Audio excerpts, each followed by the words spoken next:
தளபதி விலையில்லா வீடு வழங்கும் திட்டம். கோவையில் விலையில்லா வீடு வழங்கிய தமிழக வெற்றிக் கழக தெற்கு மாவட்ட இளைஞரணியினர்.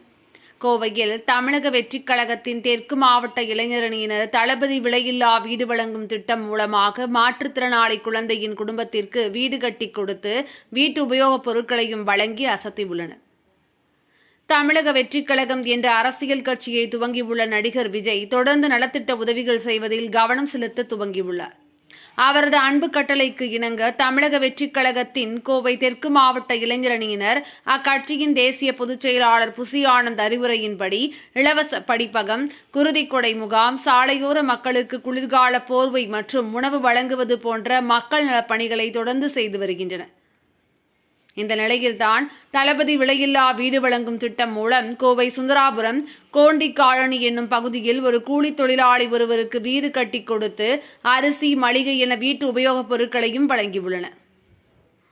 கோவை தெற்கு மாவட்ட இளைஞரணி தலைவர் பாபு தலைமையில் நடைபெற்ற இதற்கான நிகழ்ச்சியில் கலந்து கொண்ட தமிழக வெற்றிக் கழகத்தின் தேசிய செயலாளர் புசி ஆனந்த் பயனாளியிடம் வீட்டின் சாவியை வழங்கி வீட்டிற்கு தேவையான பொருட்களையும் வழங்கினார்.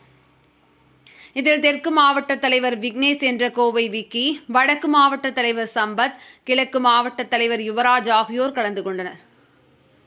மாற்றுத்திறனாளி குழந்தையை வைத்துள்ள அந்த குடும்பத்தினருக்கு சரியான ஒரு இடம் இல்லாததால் தவித்து வந்த நிலையில் களத்திற்கு நேரடியாக சென்று ஆய்வு செய்து தெற்கு மாவட்ட தலைவர் விக்கி மற்றும் இளைஞரணி தலைவர் பாபு ஆகியோர் உடனடியாக இளைஞரணி நிர்வாகிகள் சபரீஸ் மற்றும் மாரிராஜ், சதீஷ்குமார், செந்தில்குமார், சோமனூர் ராஜா, சரவணன், ரோஹித், வினோத்குமார், ஷெரீப், ஹரீஸ், ஷாஜகான், அப்துல்லா, தௌஃபிக் ஆகியோர் உதவியுடன் சுமார் 1.5 லட்சம் மதிப்பீட்டில் இலவச வீட்டை வழங்கினர்.